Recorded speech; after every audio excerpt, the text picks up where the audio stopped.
For decades, Rosalind Candy has been crafting delicious confections that have sweetened the lives of locals and visitors alike. From its humble beginnings to becoming a staple in the community, Rosalind Candy has earned a place in the hearts of all who have tasted its treats. On today's episode of the Bosch Juice podcast, we are joined by Michael and Jennifer Crudden. To help tell the Rosalind story, Mike and Jennifer are coming on our show. Michael and Jennifer, thank you for joining us today. Hey, thanks for having us. So let's go back to 1912. A Greek immigrant by the name of Gus Zakos, and I'm saying that right? Yep. Starts this candy shop, and without him, none of this would be possible. So tell us a little bit about the history of Rosalind Candy. Yeah, so he came over in 1912 and did confectionery, and he started the business in 1914 and had a naming contest back then. And one of the winners was Rosalind Candy, and the other one was Candy Castle, and he liked them, so he kind of combined them. One of the big things is it Rosalind or Rosalind? Everyone pretty much calls it Rosalind except for me, but it really is Rosalind, and that's why we have like the roses and everything. But there's really no right, wrong way. She calls it Rosalind's, and if you answer Rosalind's on the phone, people go, "Is this Rosalind's?" You're like, yeah. But yeah, he started the business in Freedom. He had moved to Rochester in the 30s, came down to New Brighton on the main street in the 40s, and they had a restaurant and a candy. Restaurant was on the right side, the candy was on the left side. And then they moved here in 51, and they started building in like 50. And then apparently when they came over from that, we had ice cream and food and stuff. And I don't know if it wasn't good or what, but they dropped it and just concentrated on the chocolate and confections part. So, and then that brings us into, present day. Our family got into it by our grandmother, started working for Gus when she was real little. She used to clean houses and did barber school.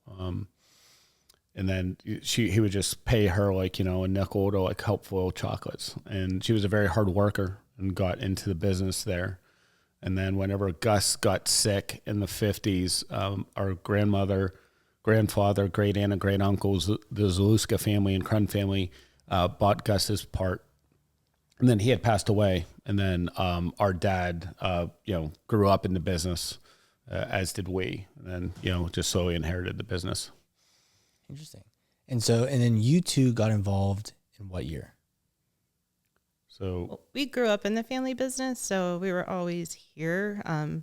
We always joked that we didn't know about child labor laws until it was too late. And then, but yeah, so we grew up in the business. We were down here. We'd be here before school. I think we both thought it was really cool, like to put on a kettle in the morning, and then our dad would drop us off at school if our mom was working. She was a nurse. So it was neat. And then in high school, we both worked here, and then we went to college, and our dad said to do something else, like go out and see, and then if you want to come back to the business later. So that's what he did. He worked at Westinghouse for a little while and then came back to the business when I was about 2 years old. And so I went and worked for a pharmaceutical company, and Michael was an airline pilot. So how was that transition then when you went from being employees to taking this step into being business owners?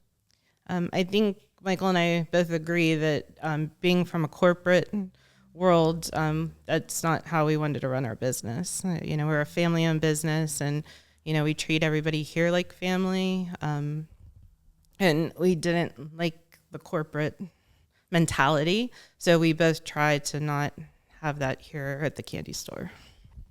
Yeah, it was. It's a big step. You think it's not going to be a big step whenever you go into being sort of the employee into a boss, but you take on a lot of responsibility, and everything comes back to you. So that's a big step, and I kind of liked it beforehand when our dad was with us, but unfortunately he had passed away a few years ago. So we were kind of like, we have titles just because you have to have titles, but we're not big fans of titles because whenever you're doing stuff, you kind of do it all, and that's even with the employees. We cross train a lot of stuff. So if somebody's absent or sick or something, that we're able to keep going. Back in the day, you would have somebody that just only knew how to do one thing, and then you're like, well, we can't do it that day. And so we'll kind of try to get away from that. But yeah, I mean, it's a big step. Sure. Yeah, and being the boss, I mean, even today we were making a batch of candy, and then the girls broke the sink, and so Michael had to run and fix the sink because it was broken, and it's just, you have to worry about everything. I didn't do it yet. I looked at it. I got to stop at Lowe's on the way home. At least you're honest. Well, I saw a piece of sink laying around. I assumed he fixed it. Right. But you had mentioned, though, that most of your day-to-day is solving problems. What is some of the biggest problems as leaders or as business owners that you have to solve on a day-to-day basis? Yeah, problem solving on a day-to-day basis, it varies from small, maybe an IT problem, with the computer or something, or the phone system, to stuff that's beyond your control, and you need to say, okay, well, we can't get that in. We'll just take an example like a sugar or something. We couldn't get it in for a little bit, and you're like, well, so we'll do shift production maybe to chocolate operations, and we'll mold stuff for the time being instead of making a cream fondant or something. Because, being here, we make everything from scratch, our creams or buttercreams, marshmallow, it's on the table right now. We'll run that. That's like one of my favorite things because it's just such a fluffy, marshmallow. It's not like the regular puff ones where they're real chewy. And that's just because of the freshness and the way that we make it. But so you just have to shift production, got to be on your feet. I always come in with a game plan, and that goes out the window. And the other day, we have a production board, so I'll just write stuff, and it changes almost daily. So I wrote STC the other day, and everyone's like, "What is that? Like a new product? What is STC?" I was like, "Subject to change," because I'm getting tired of everyone asking me why we didn't do what I had on the board, because it's you have to adjust every day and be flexible. It's kind of the biggest part. Yeah.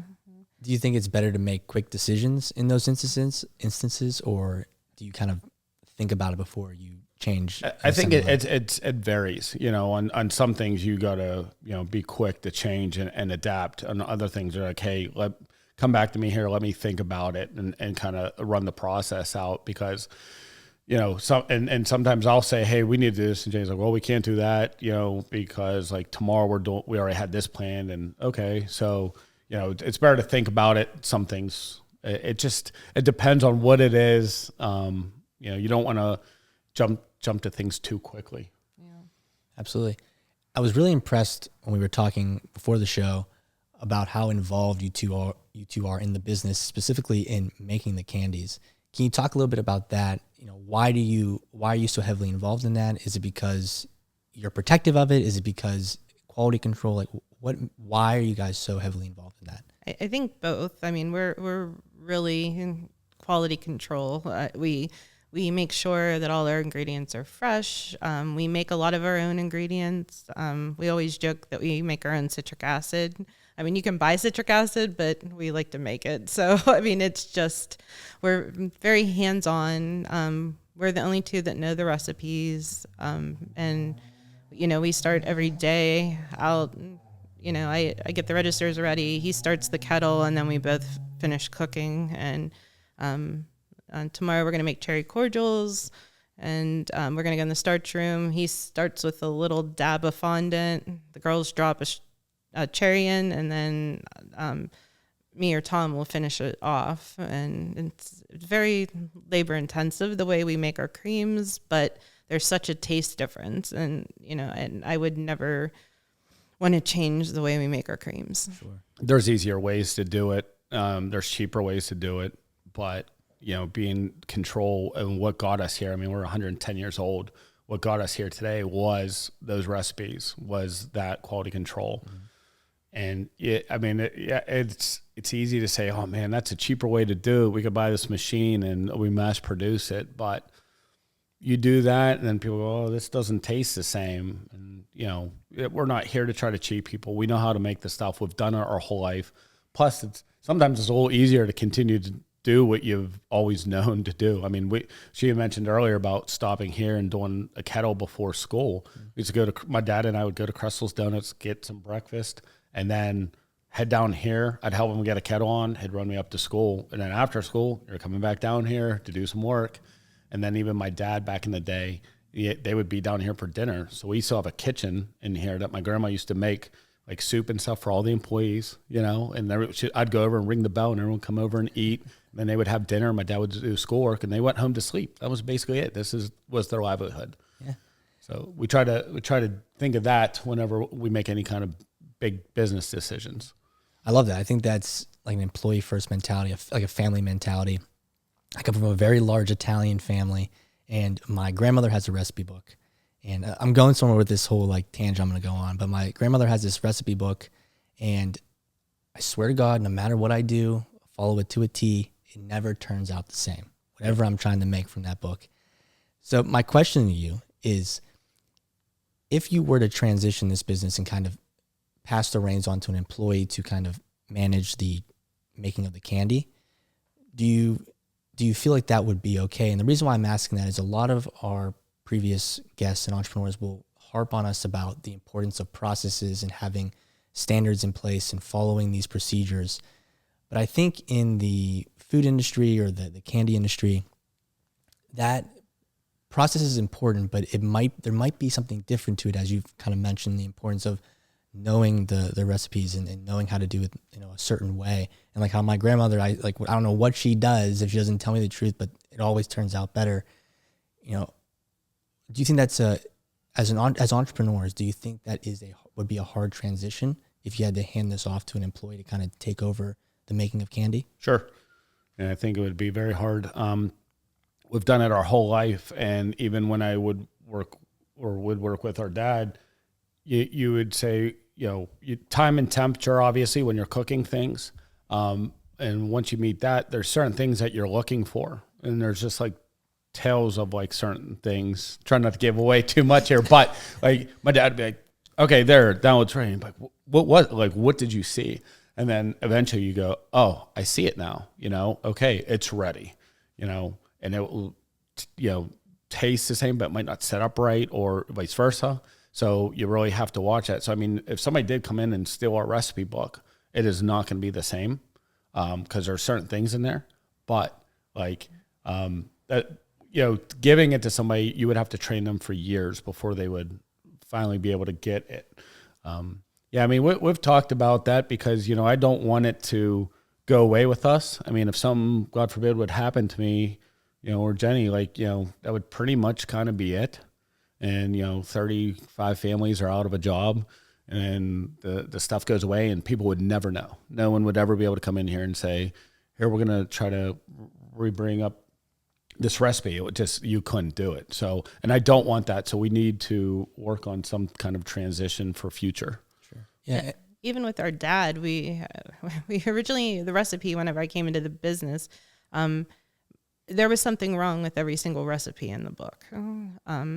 Like I would set the temperature and my dad would be like, no, you're going to burn it. I'm like, well, why does a recipe book have 300 degrees? He's like, oh my gosh. And like, it was just so that way nobody could steal the recipe. But even if they stole the recipe, I really don't think they'd be able to make, because there's certain things you look for, and then it's just unwritten stuff. Yeah.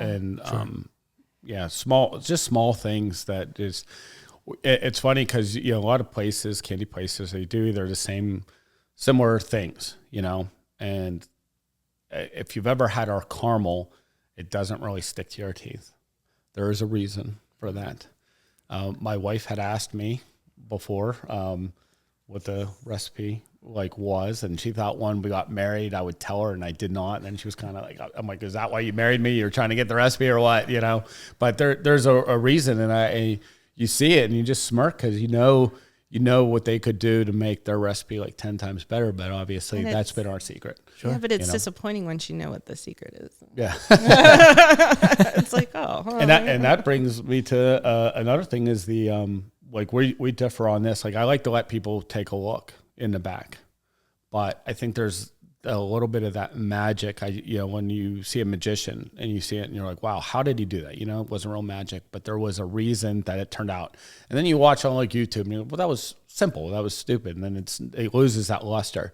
I kind of like that with kids. They go, how did you get the peanut butter inside the chocolate? And it's easy. And like, you could probably YouTube it, but at the same time, like, once they see it, it just loses that magic appeal, I think. So I try not to show too much. If we do, let people take a peek back there. So you talked about your dad and him knowing these recipes and all that, but he had a background at Westinghouse, so he had a management background, correct? Yes. So how did he go? How was that transition? How did he come into this business and kind of take it over?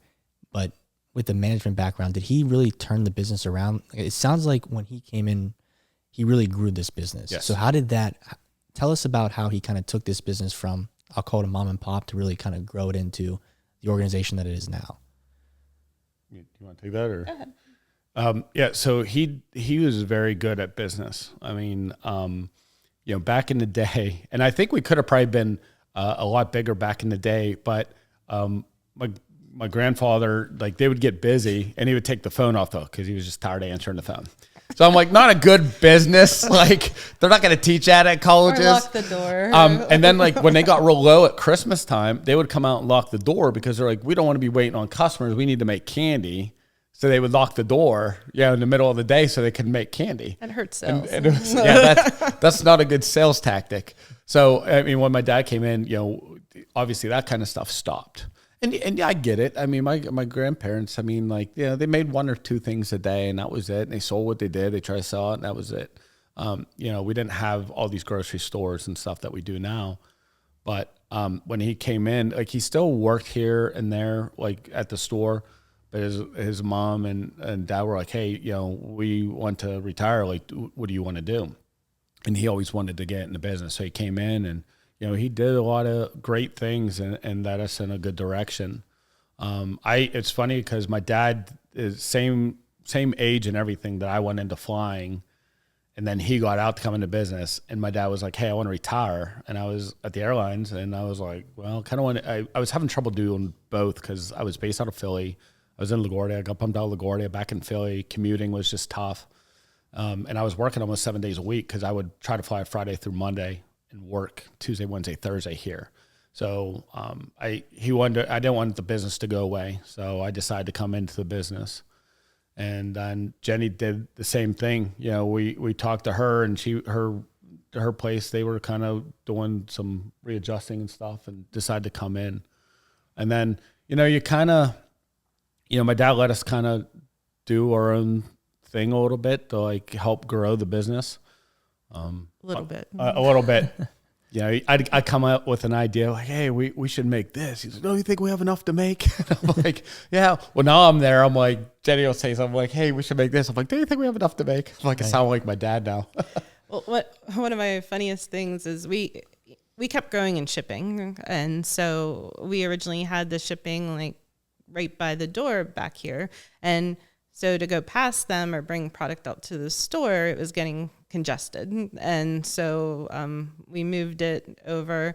And then he started taking time and going to Naples, Florida, and taking time off in January. And then it went January, February, then January, February, March.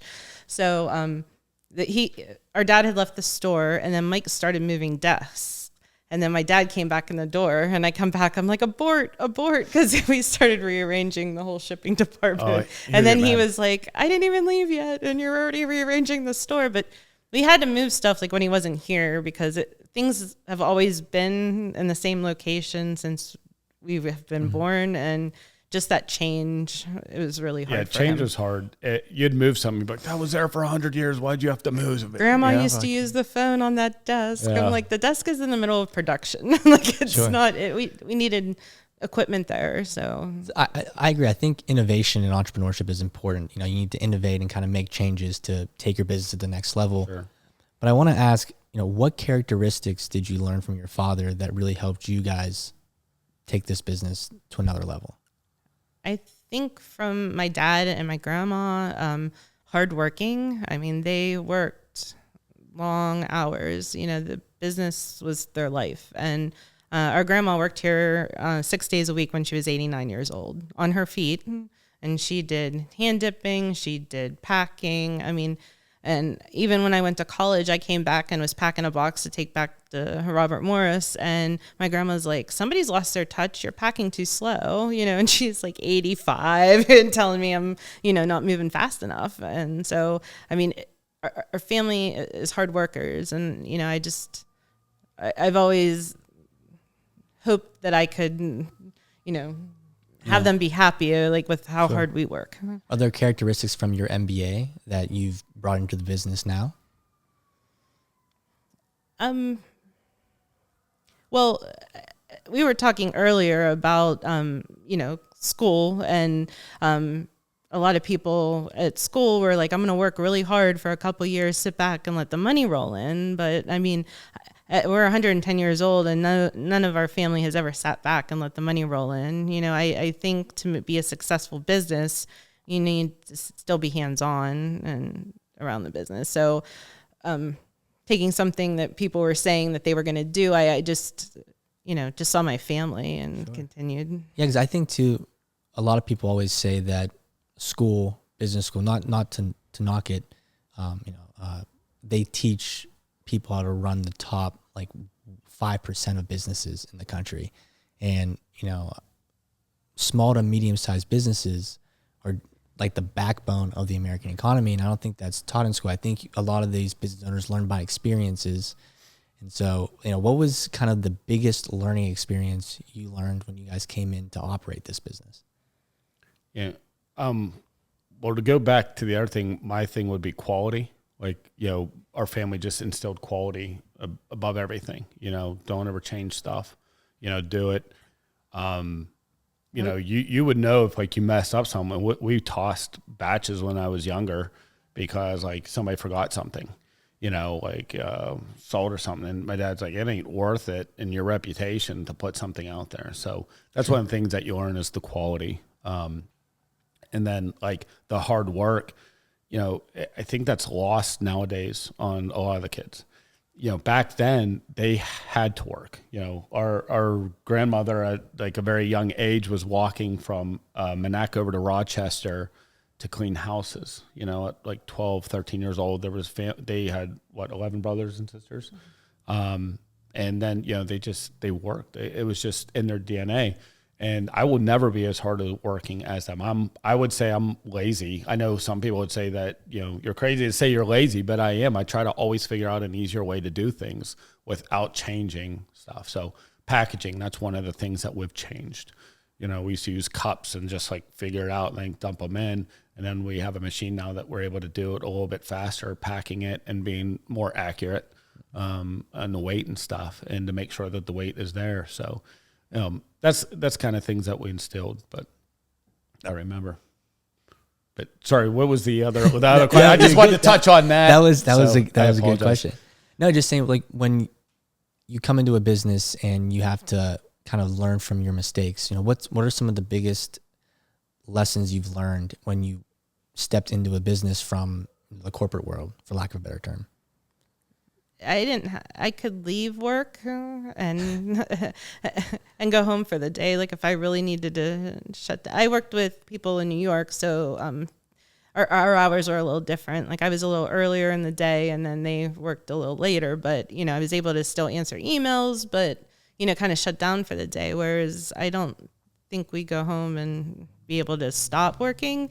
We have employees texting us, or, hey, I'm sick, I'm not going to come in. And then you're thinking, oh, who's going to work then tomorrow? So then you're trying to find somebody to work, a shift for retail. And then, you're just worrying about everything. And then Michael does Facebook and stuff. So then he has people emailing him at all hours of the day, and he's trying to get back to them. So I don't think people realize that you don't actually leave your business.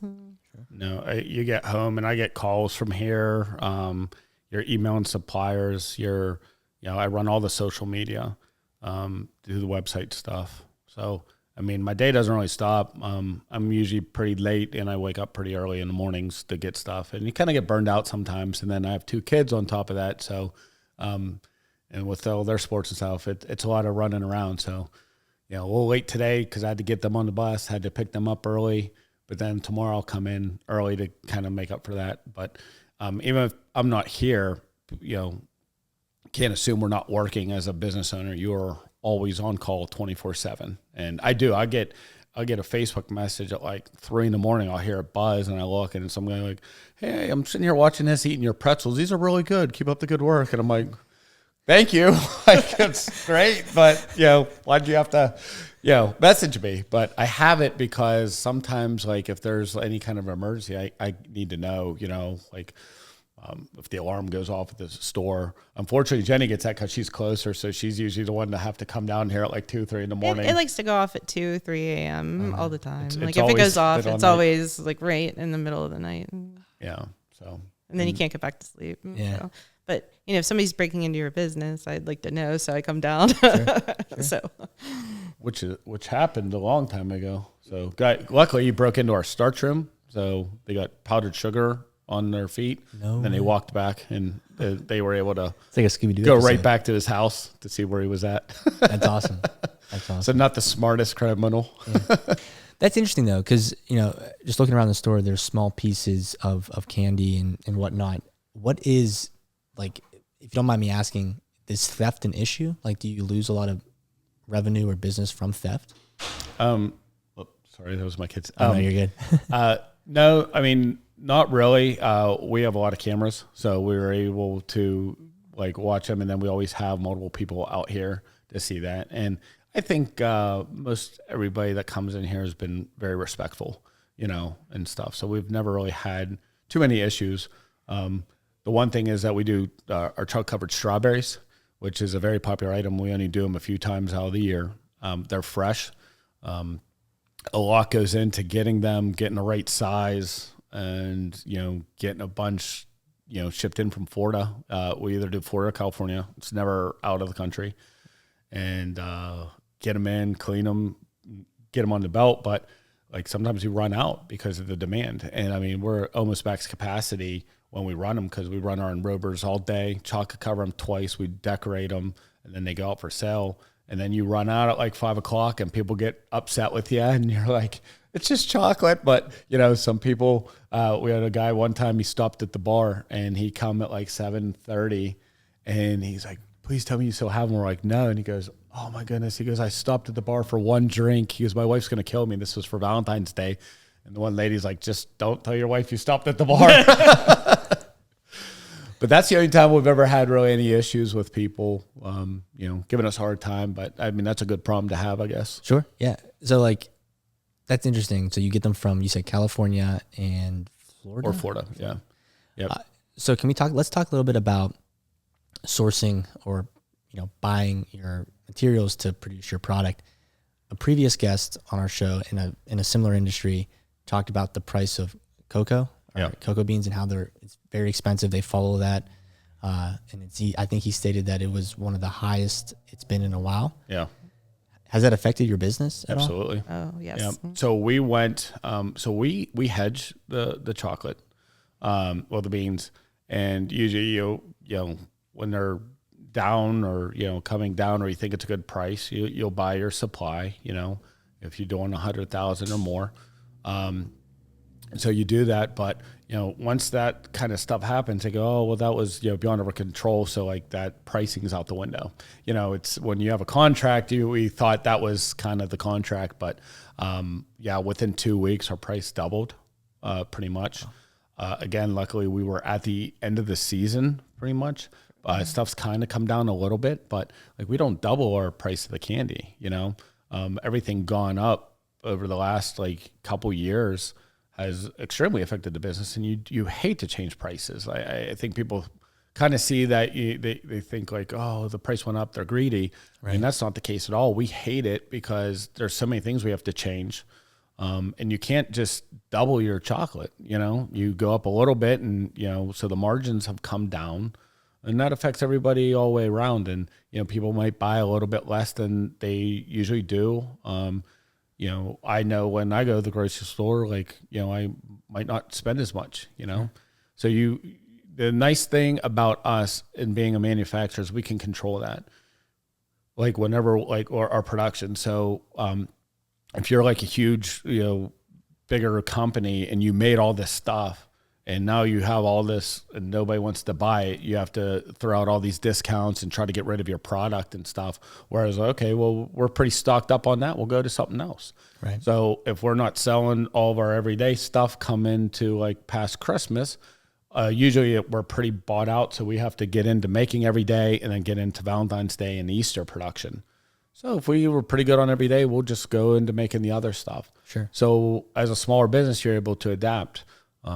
We've been around 110 years, and you have other places that have been around 20, 30 years, and they're probably 10 times our size.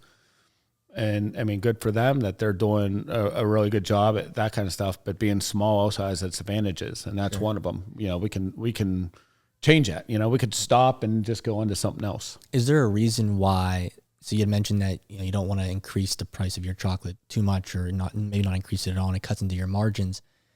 But I feel like other industries, I feel like the price of, if my local coffee shops feel like the price of coffee's gone up, gas has gone up, and those are all kind of industries or commodities that reflect the price of some other thing to produce that product, similar to chocolate.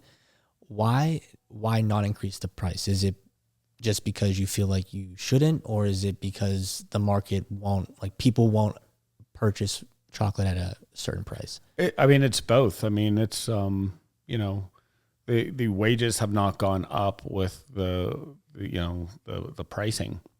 And when you look at our type of business, so let's say you're a toy, you sell toys at a retail store and it goes up, $1. Okay. So you raise your price $1. That's easy. When you're a manufacturer, I have corn syrup went up, sugar went up, labor's gone up, shipping has gone up. You have all this stuff, and you're getting it from 20 different ways coming in. Cocoa beans have gone up, butter's gone up, milk's gone up, boxes, corrugated boxes, 64% from last year to this year.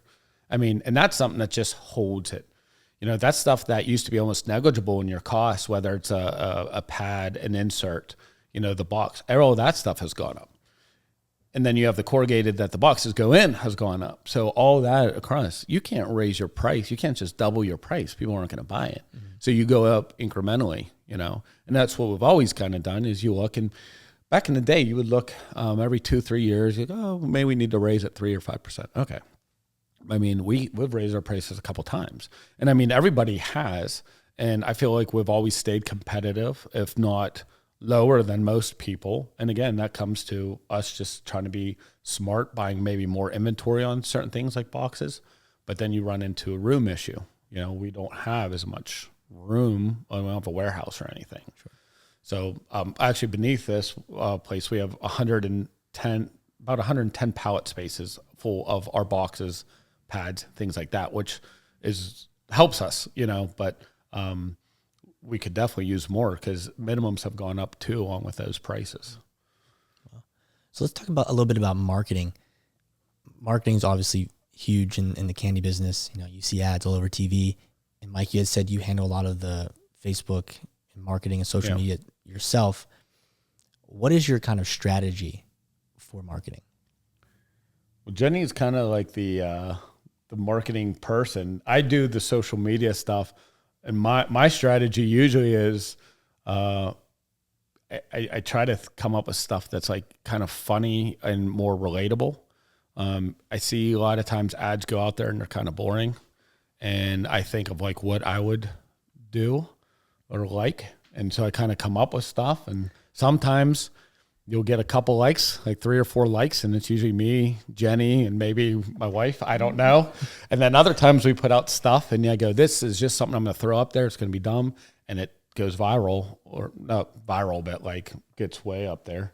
I know you're thinking of the Easter one. Is that the one? No, I was thinking about that day somebody bought us Orm's Donuts. Was that?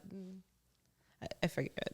But we got Orm's down. I'm like, wonder what would happen if we chocolate covered this. So we threw it in the enrofer and chocolate covered it, just for fun. Taped it, and then the comments blew up, and then people started coming in to buy them, and we're like, oh no, we're not selling them. We just did it for us. We did do. I love to do collaborations with other businesses. We've done Well, it's a Bullseye Brewing now. Petrucci Brothers before we did a beer, a chocolate beer. Orms, we did a donut with them. I still think we should do the cinnamon rolls at some point. But yeah, they commented like, yeah, we'll be in touch because people are like, you guys got to pair up. Yeah, we've done Oak Hill Millworks. They've done stuff with us. Yeah, we've tried to just do Pepe's handcrafted candles. They came up with a chocolate covered pretzel scent.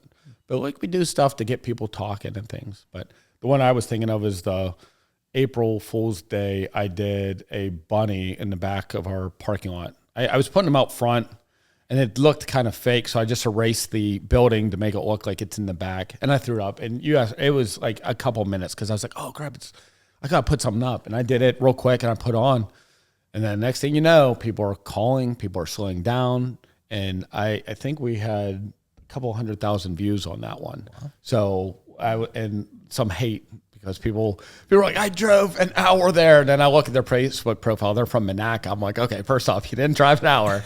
And it's April Fool's Day. And it's not like we said, hey, we're giving out free chocolate. You came in, we're like, April Fool's. It was just something fun. Sure. And a lot of people got it. But that was one that we got a lot of likes and comments and stuff. But yeah, again, that's something that I didn't think would stick. And it took off. I was trying to pull out that day of the parking lot, and this lady gave me this dirty look, and I'm like, I didn't even move. And then I realized she was mad because she was looking for the chocolate bunny in the parking lot. And it was like 80 degrees that day, so obviously. I'm like, think of all the bugs on there. And people are like, where did it go? And I'm like, it melted. It's 80. It melted, Because at first I was like joking around with people, and then I realized people were getting mad. So I was like, all right. So I made sure it did say April Fool's, but yeah. People didn't read it. They just look at the pictures. People are very picture oriented anymore.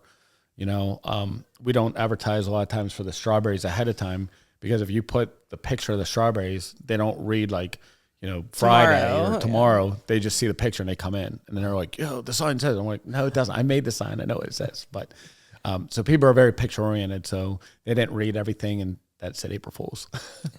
That's wild.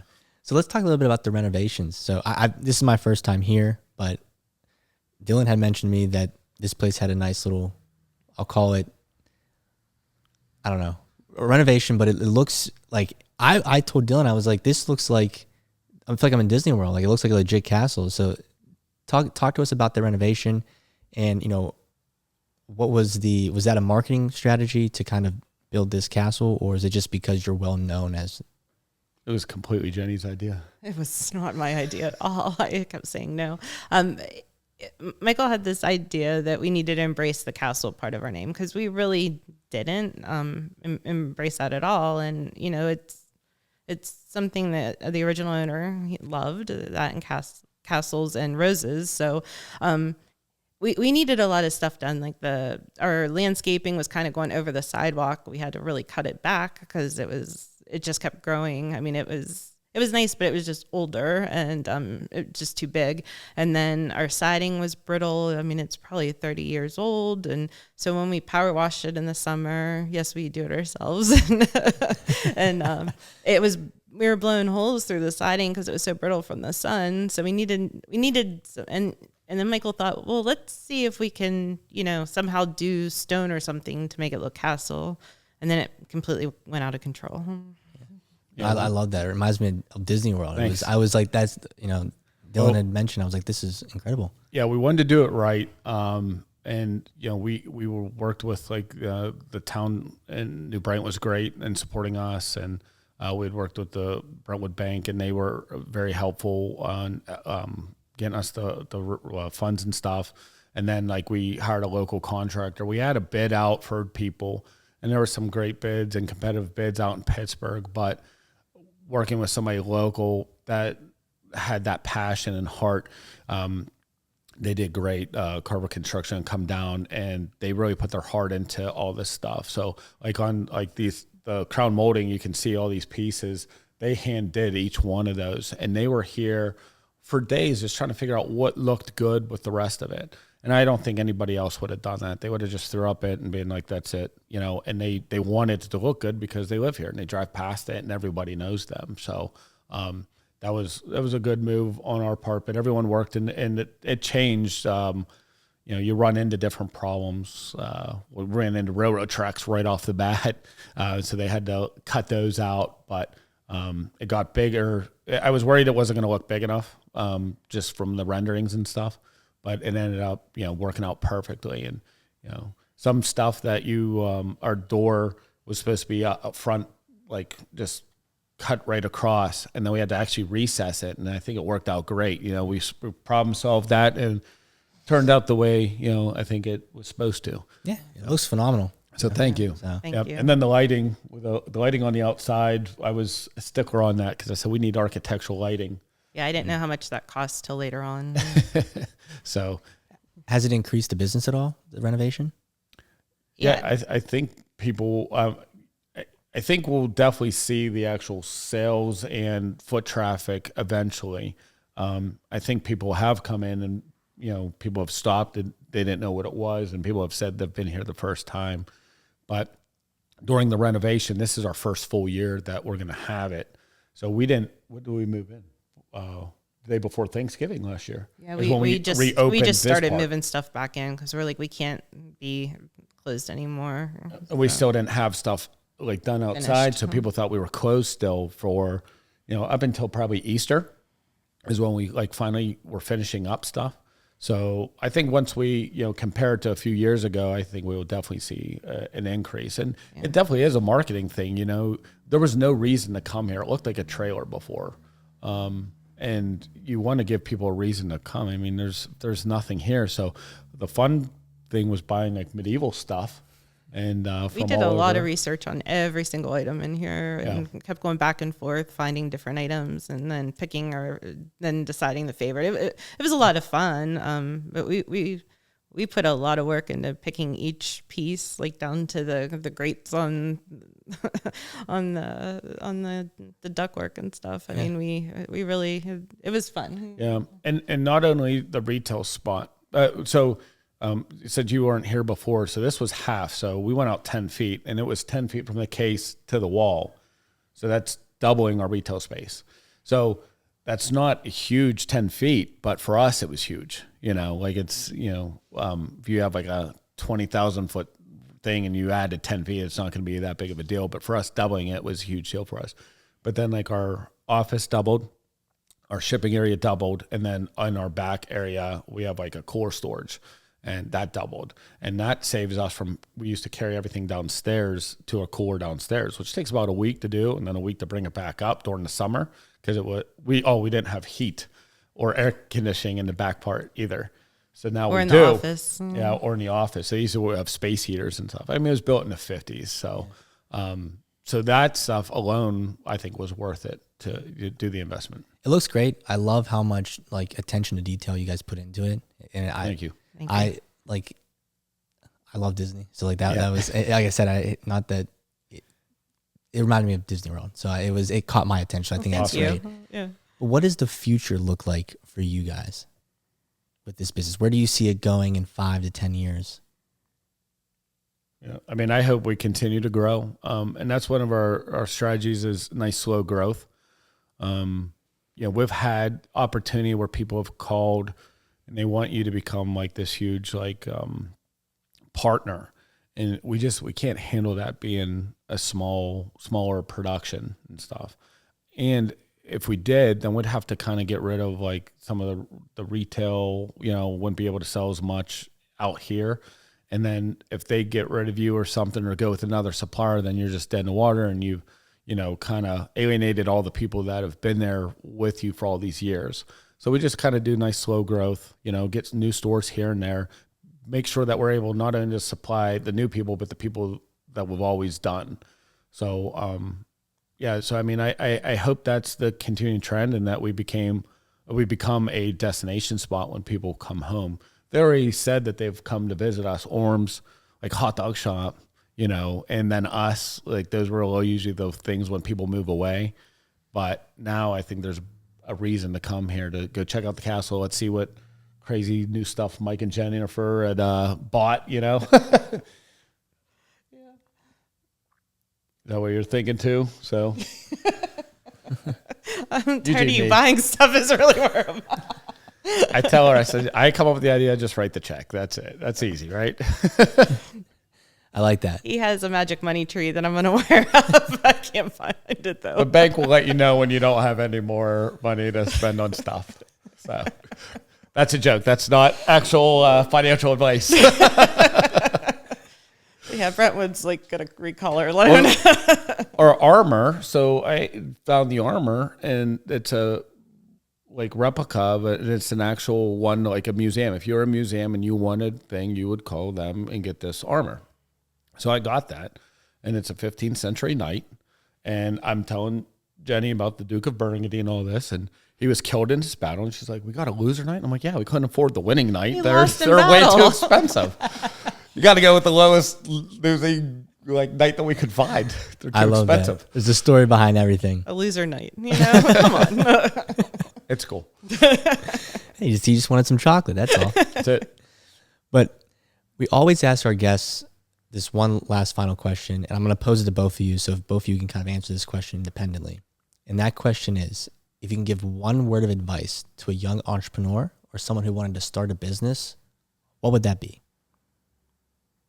Well, if it's a candy company, you don't want to start it in Pittsburgh because there's way too many candy companies in Pittsburgh. Go somewhere south because there's a lot less candy companies. That's a good one. Thank you. Yeah. I would just say, hard work. And, I think that's one thing that people just don't understand. They think it's going to be easy, and it's not easy. Sure. And my dad always used to tell me nothing difficult is ever easy. And, he would come up with all these sayings, and they would say all this stuff. And, now you realize, that's actually good advice, and, it's just, you're going to get out what you put in. I think people see these YouTube people that do one thing and they're crazy gazillionaires, but even the people that are doing that, they still work hard to do a lot of stuff behind the scenes, and you're not going to get the get rich quick kind of thing. If you do, that's great. But, there's a lot of stuff that goes on that you don't see, and you just got to work hard. Absolutely. Yeah, I think surrounding yourself with a good team, whenever you're able to afford, and having a team, and having good people with you, really helps. And, I mean, we have an amazing team, and, we've had people here for a long time.